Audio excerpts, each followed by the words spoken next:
क्या ढाका ने नई दिल्ली के सामने घुटने टेक दिए हैं? क्या वो मुद्दे जिन पर कभी बांग्लादेश की गलियों में भारत विरोधी नारे गूंजते थे, आज अचानक अंदरूनी मामले बन गए हैं? जिस सीएए और एनआरसी को लेकर पूरी दुनिया में भारत को घेरने की साजिश रची गई, उसी पर भारत के सबसे करीबी पड़ोसी का यह बयान किसी जियोपॉलिटिकल भूकंप से कम नहीं है। जी हां, बांग्लादेश के गृह मंत्री का एक बयान और विरोधियों के सारे नैरेटिव ध्वस्त।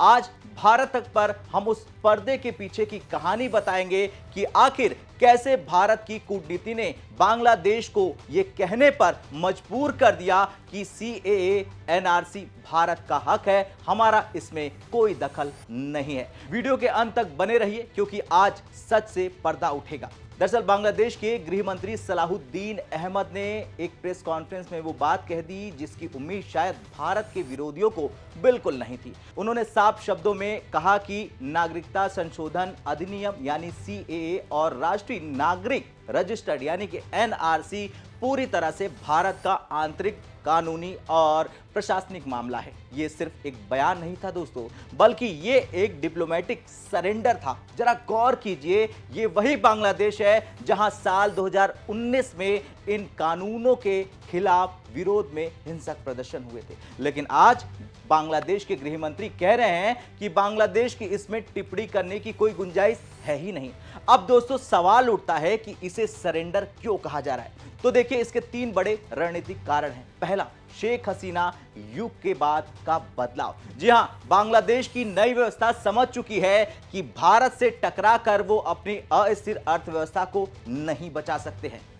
दूसरा कारण, सीमा सुरक्षा का दबाव। सलाहुद्दीन अहमद ने यह भी कहा कि BGB border guard Bangladesh high alert पर है। यह डर है कि अगर भारत ने एनआरसी लागू कर घुसपैठियों की पहचान की तो बांग्लादेश को उन्हें वापस लेना पड़ सकता है और इसी पुशबैक के डर से अब वो नरम रुख अपना रहे हैं। तीसरा कारण भी समझ लीजिए। तो तीसरा कारण है भारत की सख्त कूटनीति। जी हां, भारत ने साफ कर दिया है कि सुरक्षा और संप्रभुता पर कोई समझौता नहीं होगा। बांग्लादेशी गृह मंत्री ने कह दिया है कि सीमा पर चौकसी बढ़ा दी गई है ताकि कोई अवैध घुसपैठ ना हो सके। और यहां एक विरोधाभास भी है। एक तरफ वो इसे भारत का अंदरूनी मामला कह रहे हैं तो दूसरी तरफ सीमा सील कर रहे हैं। दरअसल ढाका को डर है कि असम और पश्चिम बंगाल में एनआरसी की प्रक्रिया तेज होने पर संदिग्ध पाए जाएंगे, उनका बोझ बांग्लादेश पर ना आ जाए। ये हाई अलर्ट भारत को खुश करने के लिए भी है और अपनी सुरक्षा के लिए भी। इंटरनेशनल मीडिया और भारत के भीतर कुछ वर्ग हमेशा ये तर्क देते हैं कि सीएए एनआरसी से हमारे पड़ोसियों के साथ संबंध खराब हो जाएंगे, लेकिन बांग्लादेश के इस रुख ने उन सभी दावों की हवा निकाल दी है। जब प्राथमिकता हितधारक यानी कि पड़ोसी देश खुद इसे जायज मान रहा है तो फिर बाहरी ताकतों के विरोध का कोई आधार ही नहीं रह जाता है। खैर दोस्तों, भारत के लिए ये एक बड़ी कूटनीतिक जीत है। पीएम मोदी और गृह मंत्री अमित शाह ने हमेशा ये कहा है कि ये कानून किसी के खिलाफ नहीं है। आज बांग्लादेश की मुहर ने भारत के उस स्टैंड को अंतर्राष्ट्रीय स्तर पर मजबूती दे दी है।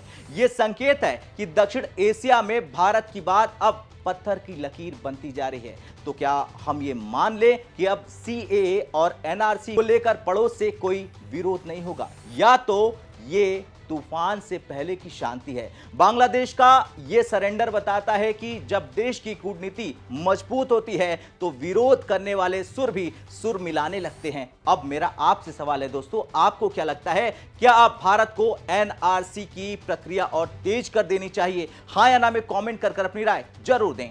जय हिंद।